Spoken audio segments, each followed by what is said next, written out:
আসসালামু আলাইকুম। আশা করি সবাই খুব ভালো আছেন। আমার চ্যানেলের আরও একটি নতুন ভিডিও দেখার জন্য আপনাদের সকলকে জানাই অনেক অনেক স্বাগত।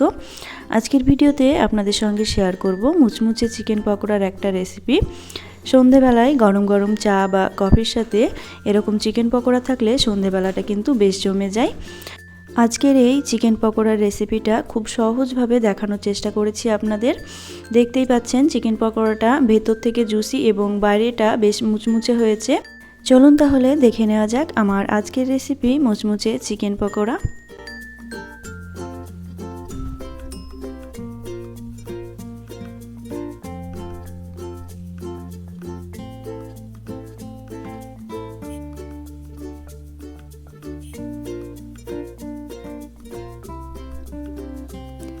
চিকেন পকোড়া বানানোর জন্য এখানে আমি বোনলেস চিকেনের ব্যবহার করেছি।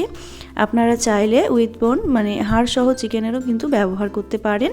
চিকেনটা এখানে বেশ মাঝারি সাইজ করে কেটে নিয়েছি, একেবারে বড় না আর খুব ছোট করেও কাটিনি। এখন এর মধ্যে আমি দিয়ে দেব 1 চামচ আদা রসুন বাটা, দেব স্বাদ মতো লবণ, তার সাথে দেব খুব সামান্য পরিমাণে একটু হলুদের গুঁড়ো। এখন দিয়ে দেব 1 চামচ কাশ্মীরি লঙ্কার গুঁড়ো। কাশ্মীরি লঙ্কার গুঁড়োটা দিলে পকোড়ার কালারটা বেশ ভালো আসবে। তার সাথে দেব 1/2 চামচ ধনিয়ার গুঁড়ো, 1/2 চামচ জিরের গুঁড়ো, আর দেব এখানে 1 থেকে 1.5 চামচের মতো ভিনিগার। তার সাথে দেব 1 চামচ ডার্ক সয়া সস। এখানে একটা বড় সাইজের পেঁয়াজকে আমি এরকম লম্বা লম্বা আর একটু পাতলা করে কেটে নিয়েছি, সেটাই দিয়ে দিলাম। তার সাথে ঝালের জন্য দিয়ে দেব 2টো কাঁচা লঙ্কা কুচি, আর দেব বেশ কিছুটা পরিমাণে ধনেপাতা কুচি। আপনারা চাইলে এখানে ঝাল লঙ্কার গুঁড়ো ব্যবহার করতে পারেন। এখানে একটা ডিম ফাটিয়ে নিয়েছি আমি, যেটা দেখানো হয়নি। এখন সব কিছু খুব ভালো করে হাত দিয়ে প্রথমে মেখে নেব আমি। এই মেখে নেওয়ার কাজটা হাত দিয়ে করলেই ভালো হবে। এতে করে প্রত্যেকটা চিকেনের গায়ে সমস্ত মশলা বেশ ভালো করে লেগে যাবে।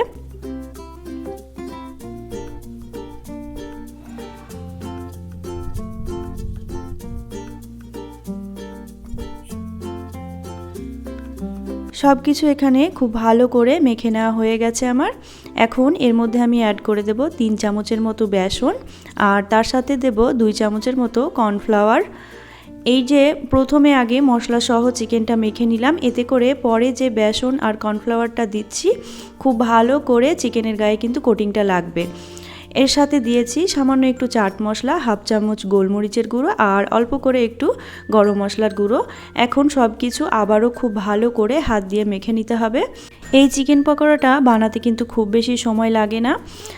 এটা আপনারা কিন্তু আগের দিন মেখেও রেখে দিতে পারেন, পরে যখন প্রয়োজন হবে গরম গরম ভেজে খেতে পারেন। আবার বারবার কিন্তু ম্যারিনেশন করেও আমি রাখছি না, এখানে সব কিছু একবারে মেখে নিয়েই আমি ম্যারিনেট করে রেখে দেব। খুব ভালো করে মাখানো হয়ে গেলে এখন আমি এটাকে রেখে দেবো ম্যারিনেটের জন্য 15 থেকে 20 মিনিট। যদি হাতে সময় থাকে সেক্ষেত্রে আধ ঘন্টা বা 1 ঘন্টাও রাখতে পারেন। এখন ঢাকা দিয়ে রাখলাম প্রায় 20 মিনিটের জন্য।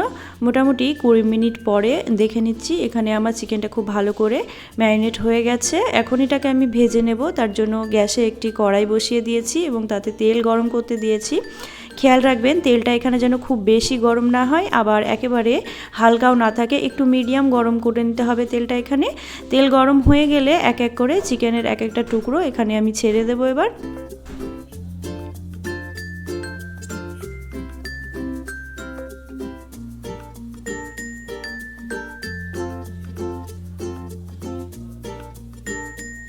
পকোড়াগুলো ভাজার সময় প্রথমের দিকে গ্যাসের ফ্লেমটা অবশ্যই লো টু মিডিয়ামে রাখবেন, এতে করে ভেতর থেকে চিকেনটা সেদ্ধ হয়ে যাবে।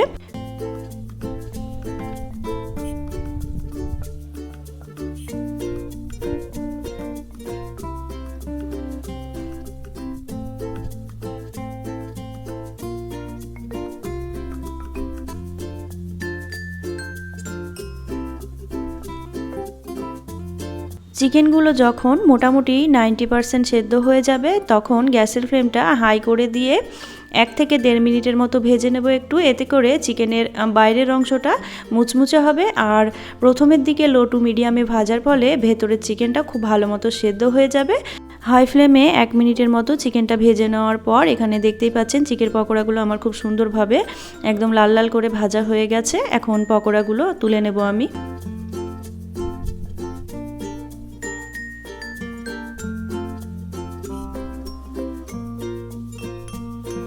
একইভাবে বাকি চিকেন পকোড়াগুলোও ভেজে নেব এখানে।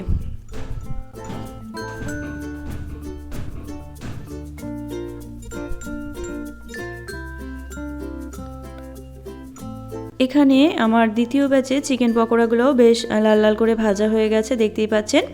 এগুলোকেও এখন তুলে রাখবো একটা প্লেটের মধ্যে। আজকের এই চিকেন পকোড়া রেসিপিটা কেমন হয়েছে অবশ্যই জানাবেন, আর আমার মতো করে এভাবে একবার চিকেন পকোড়া অবশ্যই ট্রাই করে দেখবেন। আশা করি আপনাদের ভালো লাগবে। খুব সহজ একটা রেসিপি যেটা খেতে অসম্ভব সুন্দর হয়। যদি আজকের রেসিপি ভালো লাগে তাহলে অবশ্যই একটি লাইক, শেয়ার, কমেন্ট করবেন এবং চ্যানেলটি সাবস্ক্রাইব করে পাশে থাকার অনুরোধ রইল। পাশে থাকা বেল আইকনটি প্রেস করতে একদমই ভুলবেন না, এতে করে আমার পরবর্তী যে কোনো নতুন ভিডিওর নোটিফিকেশন সবার প্রথমে আপনার কাছে পৌঁছে যাবে। Thank you.